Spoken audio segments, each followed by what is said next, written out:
Welcome back. Now it's time for your midday sports report.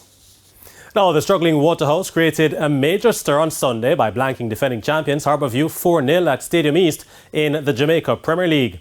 Having struggled for most of the season, a depleted Waterhouse FC with only 4 substitutes on the bench surprised the Stars of the East with an early goal through captain Ramon Howell in the 11th minute. And things got worse for the defending champions when Kenroy Howell made it 2-0 for Waterhouse after 18 minutes. 9 minutes after the interval, striker Devroy Gray added to Harbourview's misery by scoring the third for Waterhouse.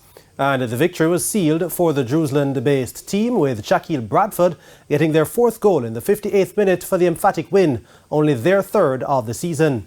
In the night's other encounter, Portmore United remain one of 2 unbeaten teams this season after playing to a goalless draw with Tivoli Gardens, moving up to 3rd on 15 points. In the Monday night fixtures at the Anthony Spalding Sports Complex, second-placed Cavalier will face Humble Lion at 5 p.m, after which the unbeaten leaders, Mount Pleasant, will go up against hosts Arnett Gardens at 7:30.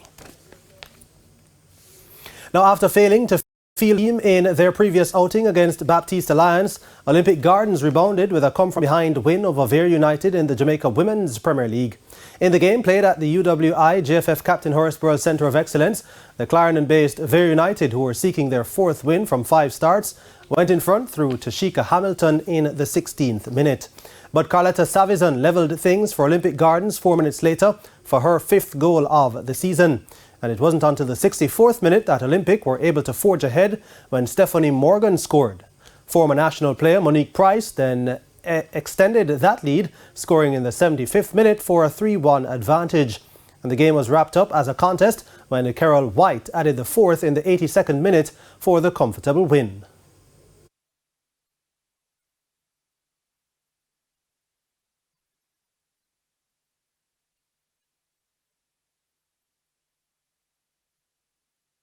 Well, we practiced in training and we've discussed it. We came out today and we executed as planned, and I'm very happy, very proud of my team, and we did a good job today. Well, we plan to make it to the finals and win everything, so it's going according to plan. Well, honestly, the game was very bad second half because the team who did the work as well was supposed to, honestly, and it's a tough loss, honestly. Both teams are now on 9 points after 5 games. Jamaican referee Stephanie Dale Yee Singh will officiate in her 2nd Women's World Cup after being listed as one of 55 assistants for the July 20 to August 20 event to be held jointly by Australia and New Zealand. Yee Singh is one of 2 Caribbean assistant referees selected and is elated to once again be at the showpiece event for women's football after being there in France in 2019.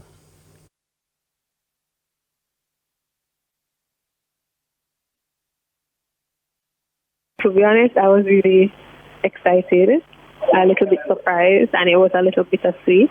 The sweet part about it was being selected again. The bitter part was that my colleagues who I would have gone to the Under-17 World Cup in India weren't a part of that celebration with me. So it kind of felt a little bit disappointing. 33 referees have been selected for the World Cup, along with 19 video assistant referees. Jamaica's Reggae Girls will make their 2nd appearance at the World Cup and have been drawn against France, Brazil and a team to come from the Confederation playoffs later this year. Former Real Madrid and Tottenham Hotspur star Gareth Bale has announced his retirement from football at the age of 33. Bale, who also captained his country Wales, is the nation's most capped men's player with 111 appearances, announced his decision on social media. Bale, who is a 5-time Champions League winner with Real Madrid, is arguably Wales's best ever footballer. His career took him from Southampton to Tottenham Hotspur and Madrid before his move to Los Angeles.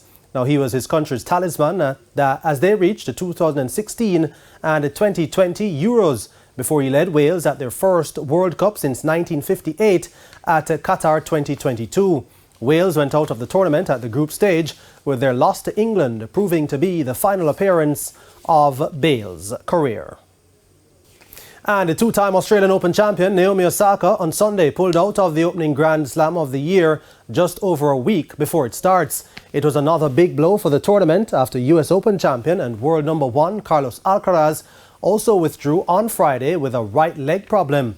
Veteran American Venus Williams will also be a no-show after picking up an injury at last week's Auckland Classic. The champion in Melbourne in 2019 and 2021, Osaka hasn't played a competitive match since pulling out of a tournament in Tokyo in September with abdominal pain and has slumped to 42nd place in the world rankings. The four-time Grand Slam winner has previously talked about struggles with her mental health and spent all of 2022 outside of the top 10, enduring first-round defeats at both the French Open and the US Open. She withdrew from Wimbledon with an Achilles injury. And that's it for your Midday Sports Report. Shane?